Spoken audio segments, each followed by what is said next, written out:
Tanti saluti a voi tutti, siete con noi in Radio Corsa Internazionale e Telepaese. Et si vous aujourd'hui, 30 de gennaio, on va fêter donc les Martines, donc pour ce 30 janvier. Et state con noi, già matinale. Bonjour, salut à tous.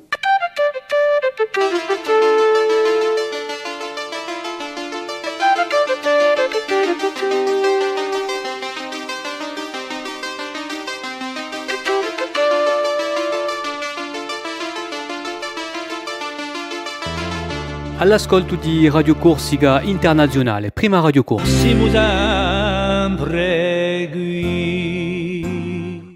Voilà, je vais vous souhaiter une très bonne journée pour ce jeudi. On se retrouve donc pour la matinale de Radio Corse International en simultané sur Télépaese. Je vous rappelle que si vous voulez revoir l'ensemble de ces matinales, vous les avez en replay, en podcast, que ce soit sur Radio Corse International ou bien sur Télépaese, ou l'Antage Paese aussi. Et puis, bien sûr, diffusé en direct sur de nombreuses plateformes, ainsi que sur la télé d'Orange. Voilà. Donc, n'hésitez pas à y faire un petit détour. Allez, on va débuter avec la météo de suite avec Philippe Jam. On va faire un point météo et un point info de ce jeudi.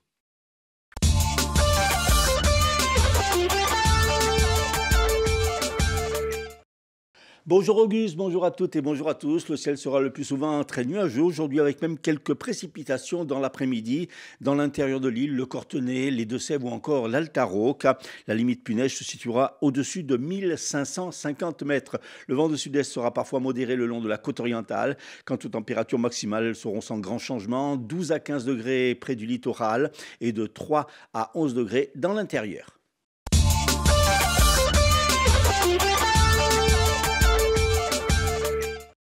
Alors qu'en première instance, en 2020, il avait été acquitté par les assises de la Corse du Sud en appel hier, Antoine Pietri a été reconnu coupable du meurtre avec préméditation de Patrick Julien en novembre 2017 à Socha. La Cour d'appel de la Haute-Corse l'a condamné à 15 années de réclusion criminelle. 18 ans avaient été requis par le procureur. Patrick Julien, conseiller municipal de Socha et chef d'entreprise, avait été assassiné le 4 novembre 2017 alors qu'il travaillait sur son tractopelle sur ses terres. Une dispute à propos d'une parcelle sur laquelle Antoine Pietri élevait des chèvres serait peut-être à l'origine du drame dont le berger se dit étranger. La visite en Corse du ministre de la Justice Gérald Darmanin le 31 janvier reportée finalement pour des raisons d'agenda du ministre. Le garde des Sceaux devait se rendre à Bastia pour inaugurer 3 nouvelles salles d'audience au palais de justice. Le déplacement devrait se faire d'ici la mi-février. Un collectif de citoyens s'élève contre le nouveau projet du PLU de Bastia, présenté par la municipalité il y a quelques jours. Lors d'une conférence de presse, hier, place du Donjon à Bastia, le collectif a pointé un nouveau document de la mairie qui dévoie, selon lui, le PLU. Selon le collectif, par exemple, 52% de l'espace stratégique agricole serait offert à une promotion. Si ce document était voté, c'en serait fini, ça serait la fin du projet du port de la Carbonite, souligne encore le collectif. Bref, pour celui-ci, ce document qui n'est pas dans l'esprit du PADUC, s'il était adopté, signerait la fin de Bastia. Le collectif qui pourrait attaquer en justice ce document dans les prochaines semaines. Il n'y aura pas grève à la mairie de Bastia. Hier, les négociations entre l'intersyndicale FO, STC, CGT et le maire Pierre Savé y ont finalement abouti après plusieurs semaines de tractation. La proposition du maire d'augmenter de 100 € par mois net au 1er juillet, le personnel ne gagnant pas plus de 3 000 € a finalement été accepté en AG par 53 voix pour contre 37 contre. Cette revalorisation touche 650 agents sur les 750 de la mairie. La SNSM de Calvi a actionné hier la sirène d'alarme. Son bateau de secours en fin de vie devait être remplacé en ce début d'année par un navire hauturier dernière génération. Mais elle vient d'apprendre finalement que le bâtiment avait été réaffecté à une autre station sur le continent. Pour les bénévoles de la station de sauvetage, cette décision est grave et inacceptable et met même en péril la sécurité en mer. Il s'appelle à une mobilisation générale des pouvoirs publics et des citoyens pour éviter la disparition de cette station de Calvi. On se souvient que lors de la terrible tempête du 18 août 2022, les sauveteurs balanins avaient secouru des plaisanciers toute la nuit et permis de déséchouer plus de 50 navires les semaines suivantes. Football, expulsé vendredi dernier à Foriani lors de la rencontre contre Pau suite à un accrochage avec un joueur palois. L'entraîneur du Sporting Club de Bastia, Benoît Tavenot, a écopé hier de 8 matchs de suspension ferme, plus 4 avec sursis. L'entraîneur des gardiens, Doumé Agostini, expulsé lui également lors de cette rencontre, a écopé de 2 matchs de suspension. Concernant les incidents en tribune lors de la rencontre, la commission de discipline a finalement décidé de reporter sa décision au 5 février.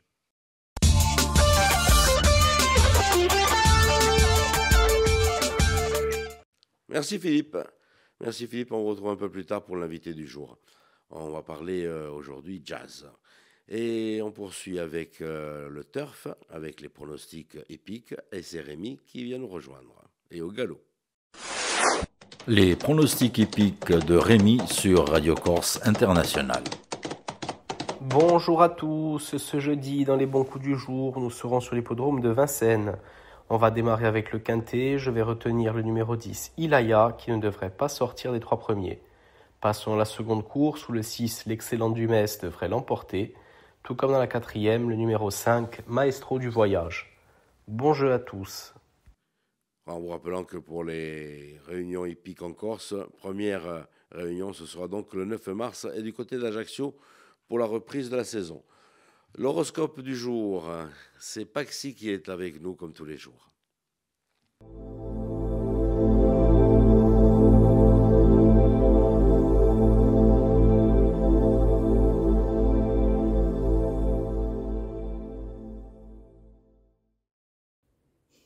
Et bonjour à tous, on se retrouve pour ce jeudi, on va voir un petit peu ce que l'on a à vous dire.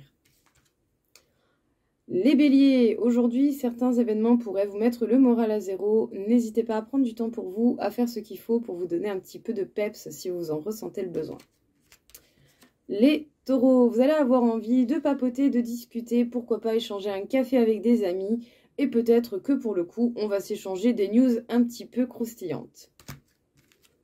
Les gémeaux, de super bonnes nouvelles au niveau papier ou au niveau travail, donc profitez-en. Les cancers, le temps peut paraître long, autant rien ne se passe de manière très extravagante, il n'y a pas grand-chose pour ambiancer le temps en ce moment. Profitez-en pour vous reposer, c'est peut-être justement un temps donné pour que vous puissiez favoriser votre repos, votre bien-être.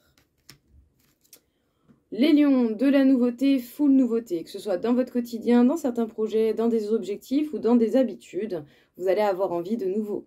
Et ça, à votre manière. En tout cas, faites ce qu'il faut pour que vous soyez heureux.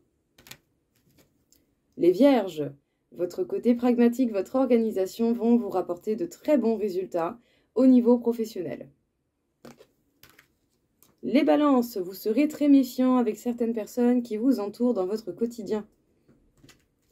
Les scorpions, peut-être qu'une situation ou certains liens avec des amis se détériorent peu à peu et ça peut être perturbant. Les sagittaires, même si vous passez par une phase assez troublante, on dira une phase de transition, ne vous inquiétez pas, vous allez tout de même réussir à avoir des résultats satisfaisants. Les capricornes, même si oui, par moment, on peut avoir les pensées un petit peu floues, vous avez totalement ce qu'il faut pour avoir une bonne déduction, une bonne perspective de ce qui vous entoure et de ce qui peut paraître lourd au niveau de vos épaules. Les Verseaux, il va falloir couper avec certaines choses qui vous alourdissent, qui vous empêchent d'avancer convenablement. En tout cas, arrêtez de permettre à certaines choses de vous bloquer dans votre avancée. Et enfin, les Poissons, vous pourrez avoir de super bonnes nouvelles ou des heureux hasards au niveau professionnel. Regardez un petit peu ce que la vie va vous apporter, ça risque d'être intéressant. Voilà tout le monde, écoutez, j'espère que ça vous aura plu. Je vous souhaite à tous une belle journée et je vous dis à bientôt.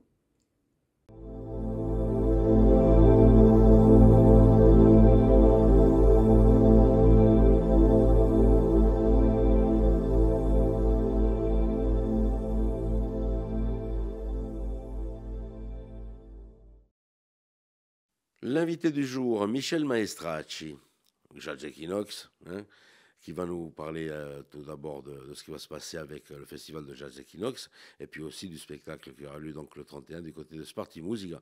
On aura même droit à un beau clip en fin de l'invité. Notre invité aujourd'hui, Michel Maestracci de l'association Equinox Jazz ou Jazz Equinox.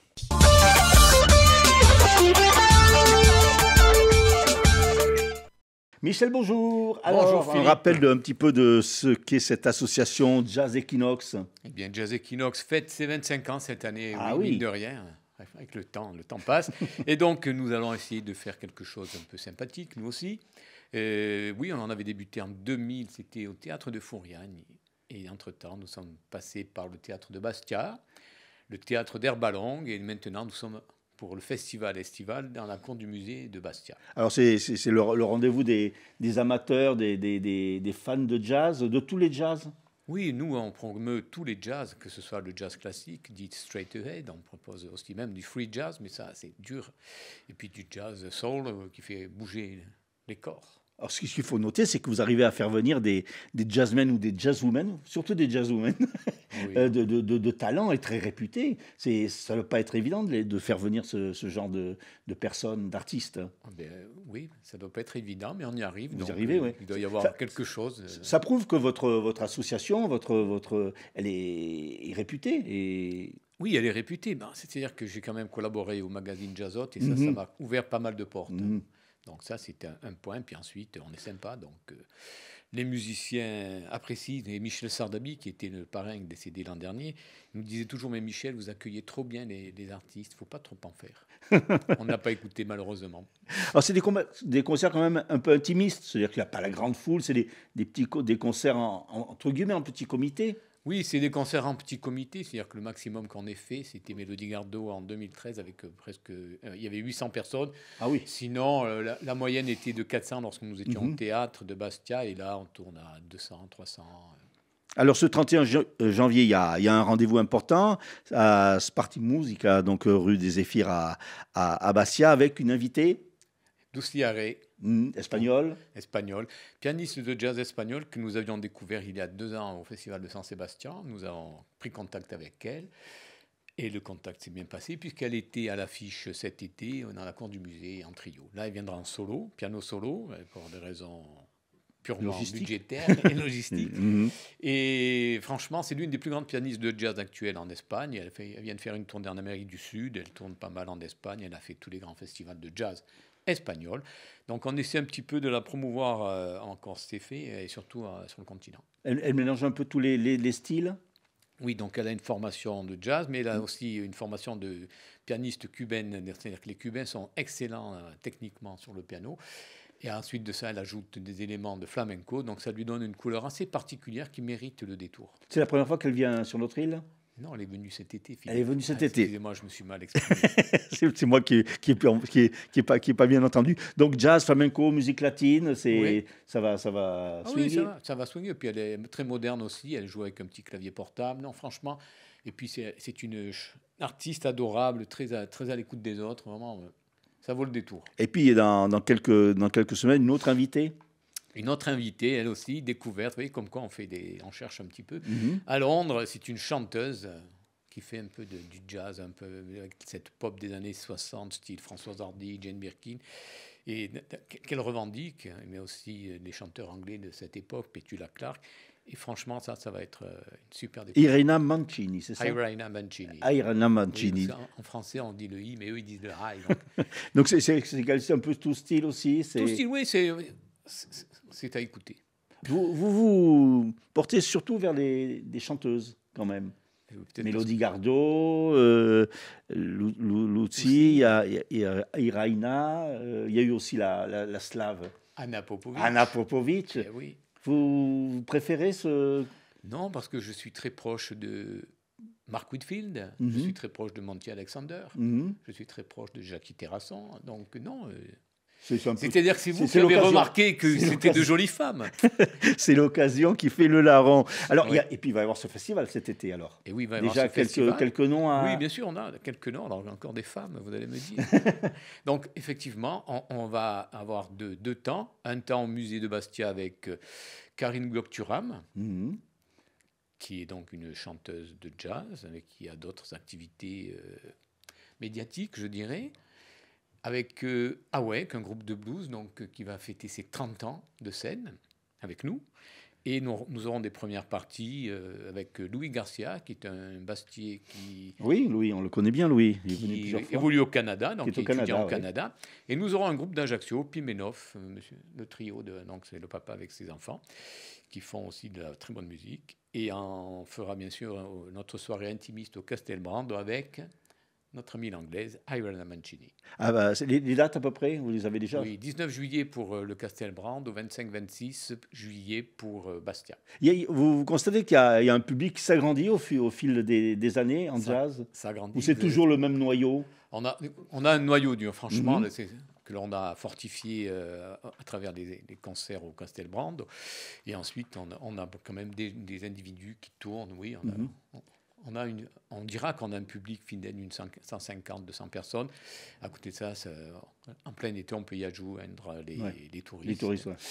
Et vous avez un groupe aussi? Ah ouais, mais nous, on ne fait pas du jazz, on fait de la folk music, enfin, folk rock. On n'est pas assez bon, enfin, surtout moi, pour faire du jazz. Mais on a un petit projet, on va essayer de présenter des nouveautés d'ici le mois de juin. Et pourquoi pas faire un festival de folk alors?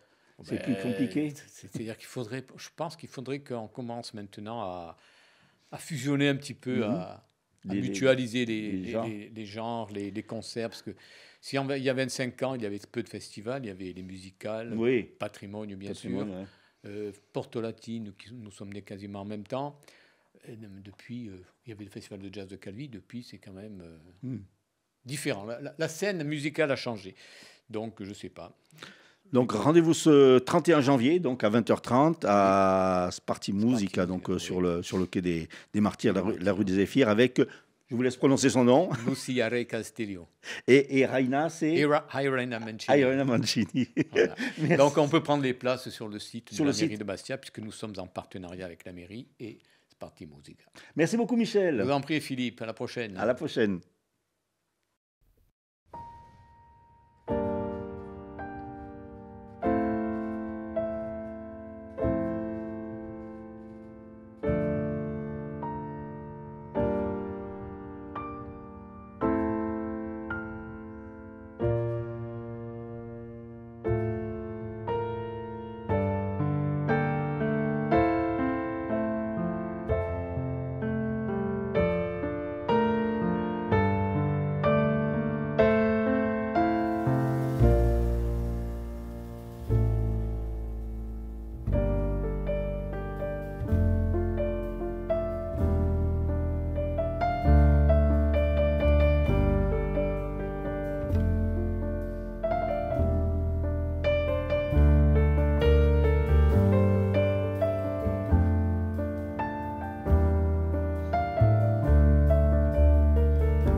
Cette fois-ci, nous allons retrouver Pierre-Louis Alessandri. Pierre-Louis Alessandri qui va nous parler un tout petit peu du PLU de la région bastiaise. Un collectif citoyen animé par Frédéric Poletti s'est constitué pour dénoncer le PLU, le plan d'urbanisme local de Bastia, présenté par le maire il y a quelques jours. Il a donné une conférence de presse à Bastia, place du Donjon, à quelques mètres du musée de Bastia, où se tient l'exposition sur les 10 ans de mandature de la municipalité nationaliste. Pour ce collectif, ce PLU dévoie le Paduc en utilisant 52% des espaces stratégiques sanctuarisés par le document. Le collectif compte attaquer le PLU bastiais car il estime qu'aucun document en Corse n'a autant violé le Paduc, ce qui serait pour la capitale du Nord catastrophique, ajoute-t-il. Frédéric Poletti, animateur du collectif citoyen, a livré son analyse. Est-ce que vous pensez que ce PLU, juridiquement, va être attaqué ? En tout cas, il offre toutes les voies possibles à des recours juridiques puisqu'il ne tient absolument pas compte du Paduc, à savoir que par exemple, chose qui n'a jamais été faite en Corse à ce niveau, il va utiliser 52% des espaces stratégiques agricoles pour les offrir à une promotion effrénée sans qu'aucun contrôle public ne puisse se faire. Beaucoup de PLU sont tombés pour bien moins que cela. Il dévoie donc le Paduc alors ? Totalement. Il le dévoie totalement. Il ne respecte ni les espaces stratégiques agricoles, ni l'esprit du Paduc qui veut que d'abord nous densifions à l'intérieur des tâches urbaines avant d'aller chercher des extensions à l'extérieur de ces tâches urbaines. Ce que le PLU de Bastia ne respecte absolument pas. Mais quoi qu'il en soit, il annonce malgré tout la création d'espaces agricoles. C'est pas mal ça. Oui, mais c'est uniquement une phase de communication, c'est-à-dire pour ne pas se voir taxé de consommateurs d'ESA pour de la promotion, il est allé chercher des terrains agricoles à droite et à gauche, gelant des terrains qui n'ont aucune spécificité stratégique agricole parce qu'ils sont trop pentus et parce qu'il n'y a même pas d'eau pour pouvoir faire de l'agriculture. Et donc, c'est uniquement une stratégie de communication. Alors, quels sont les grands aspects finalement que vous contestez dans ce PLU?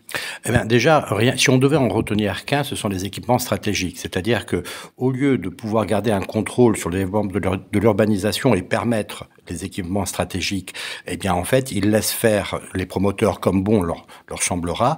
Et par cela même, ils empêchent la maîtrise du foncier pour des équipements tels le port de la Carbonite, par exemple, où on ne sait pas aujourd'hui ce qu'il en sera. Mais en tout cas, si ce PLU passe en l'état, on peut le dire d'ores et déjà, il n'y aura pas de port de la Carbonite. Et comment on peut affirmer ça ? Eh bien, tout simplement parce que des zones qui étaient gelées par le PLU de 2009, afin de pouvoir justement faire et poser ce projet, sont ouverts à une urbanisation effrénée. Et donc, si on empêche tout ce qu'un port nécessite aux abords de ce port, bien évidemment, il ne pourra pas se faire. Alors finalement, est-ce que vous allez, vous, attaquer ce PLU ? En fait, ce n'est même pas qu'il faut, c'est que l'on doit attaquer ce PLU. Ce PLU, en l'état, c'est la fin de Bastia. Un petit retour sur les titres de l'information avec Philippe Jam.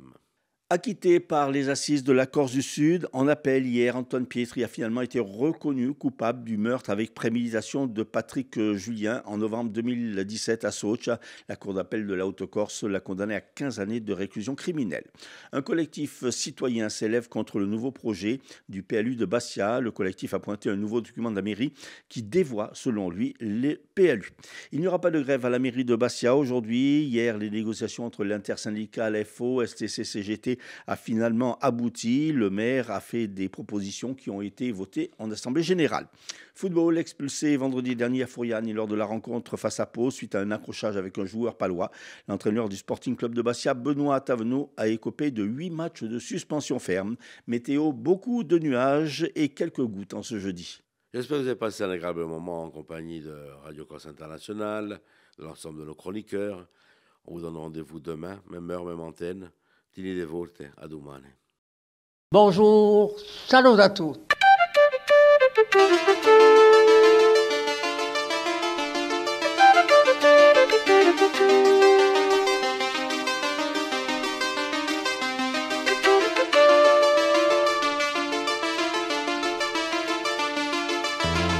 All'ascolto di Radio Corsica Internazionale, prima Radio Corsa. Siamo sempre qui.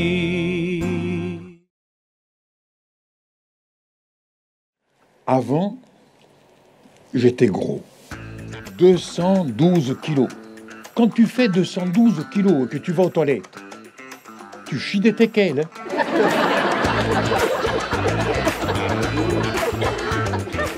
Alors, ils ont décidé qu'il fallait que je fasse plus d'activité physique. Mais allez, trouvez-vous un club de sumo à Porto Vecchio. Alors, ils m'ont mis au régime. Et j'avais tellement faim que j'en avais des hallucinations. Un jour, la prof de maths, sa tête, c'était une escalope forestière. Docteur, pourquoi les balances sont limitées à 140 kilos? Parce qu'elles sont faites pour peser des êtres humains. C'est dégueulasse, hein? Et j'adore.